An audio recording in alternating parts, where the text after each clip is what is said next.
Hi guys, I'm Dr. Henna Qureshi, a pediatrician and a volunteer with MedGlobal. So I know there's a lot of information coming out about COVID-19, and MedGlobal wanted to try to approach it a little bit differently.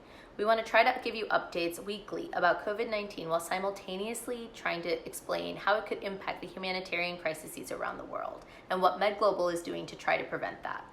As you guys know, reported symptoms in children kind of look like a cold, so fever, runny nose, and cough. There's only been about 2 studies out thus far, so limited data on children thus far. So there's a study from the Journal of Pediatrics and one from the New England Journal of Medicine. It took about 2,100 children from the Wuhan province of China.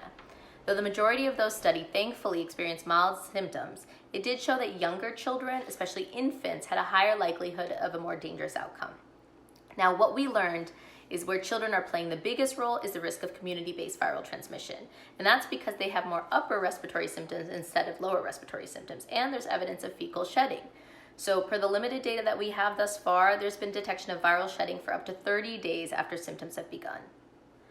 Hence why we do encourage the school closures, the no play groups, and the social distancing, because that's what's going to prevent this disease from transmitting. Now, how does this impact the vulnerable communities that MedGlobal is serving? Well, although the confirmed cases of COVID-19 in these displaced communities is small, this is more likely a result of lack of testing and awareness, not the absence of disease. As you guys probably read just this weekend, unfortunately, the Gaza Strip reported the first 2 cases of COVID-19. The limited health capacity within the Gaza Strip predict dire outcomes if this virus is to spread. In other refugee settings, insufficient hygiene, access to water, and sanitation could create conditions conducive to spread.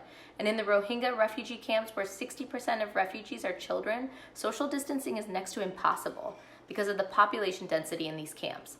This could lead to catastrophic and rapid spread of the virus.